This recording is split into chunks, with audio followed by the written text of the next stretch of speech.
ಮೋಸಂಬಿಯಲ್ಲಿ ನಮ್ಮ ಕಡೆ ಸ್ಥಳೀಯವಾಗಿ ಈ ಒಂದು ಕ್ಲೈಮೇಟಿಗೆ, ಈ ಒಂದು ವಾತಾವರಣಕ್ಕೆ ಚೆನ್ನಾಗಿ ಬೆಳೀತಕ್ಕಂಥದ್ದು ಇದು ರಂಗಾಪುರಿ ಅಂತ ಹೇಳಿ ಇದ್ರ ತಳಿ. ಸೈಜ್ ದೊಡ್ಡದು ಬರ್ತದೆ ಮತ್ತು ಸ್ವೀಟ್ ಚೆನ್ನಾಗಿರ್ತದೆ. ಕೀಪಿಂಗ್ ಕ್ವಾಲಿಟಿ ಜಾಸ್ತಿ ಇರ್ತದೆ ಇದು. ಭಾಳ ದಿವಸದವರೆಗೂ ಕೂಡ ಇದನ್ನ ಜ್ಯೂಸ್ ಅಂಗಡಿಗಳಲ್ಲಿ ಅಲ್ಲಿ ಇಲ್ಲಿ ಅಥವಾ ಟ್ರಾನ್ಸ್ಪೋರ್ಟ್ ಮಾಡುವಾಗ ಹೆಚ್ಚಿಗೆ ಟೈಮ್ ತಗೊಂಡ್ರು ಕೂಡ ಇದೊಂದು ಕೀಪಿಂಗ್ ಕ್ವಾಲಿಟಿ ಇರ್ತದೆ.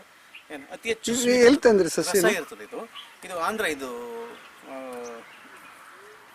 ಅಲ್ಲಿ ಆಂಧ್ರ ಪ್ರದೇಶದಲ್ಲಿ ಇರ್ತಕ್ಕಂಥ ಒಂದು ನರ್ಸರಿಯಿಂದ ಇದನ್ನ ತಗೊಂಡ್ಬಂದಿವಿ, ರಂಗಾಪುರಿ. ಎಷ್ಟು ವರ್ಷ ಸರ್ ಇದು ಪ್ಲಾಂಟಿಂಗ್ ಮಾಡಿ? ಇದು ಮೋಸಂಬಿ ಬಂದು ಈಗ ಒಂದು 5 years ಕಂಪ್ಲೀಟ್ ಆಯಿತು, 5 ವರ್ಷ ಕಂಪ್ಲೀಟ್ ಆಯಿತು.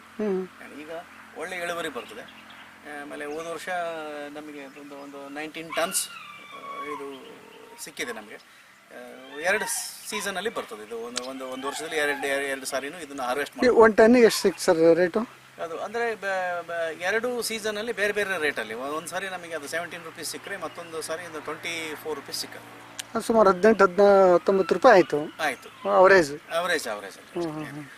ಒಳ್ಳೆ ರೇಟು. ಬಟ್ ಇದಕ್ಕೇನಂದರೆ ಈ ಥರ ಈ ಸಿಟ್ರಸ್ ಜಾತಿಗೆ ಸೇರಿರುವಂಥದ್ದು ಇದಾಗಿದೆ. ಇದಕ್ಕೆ ಬರ್ತಕ್ಕಂಥದ್ದು ರೋಗಗಳು ಕಮ್ಮಿ ಮತ್ತು ಇಳುವರಿ ಜಾಸ್ತಿ ಬರ್ತದೆ. ಔಷಧಿಗಳು ಒಡಿಸ್ಕೊಳ್ತಕ್ಕಂಥದ್ದು, ಈ ಸ್ಪ್ರೇ ತಗೊಳ್ತಕ್ಕಂಥದ್ದು ಕಮ್ಮಿ ಇರ್ತದೆ. ಸೊ ಮಾಮೂಲಾಗಿ at the time of flowering ಟೈಮಲ್ಲಿ ನಾವು ಇದಕ್ಕೆ ಒಂದು ಥ್ರಿಪ್ಸ್ ಬರ್ತದೆ, ಒಂದು ಸ್ವಲ್ಪ ಎಲೆ ರಸ ಇರುವಂಥ ಕೀಟ ಅಂತ. ಆ ಟೈಮ್ನೊಳಗೆ 1-2 ಅದು ಸ್ಪ್ರೇ ತಗೊಳ್ತೀವಿ ನಾವು ಅದಕ್ಕೆ ಕಂಟ್ರೋಲ್ ಮಾಡಲಿಕ್ಕೆ.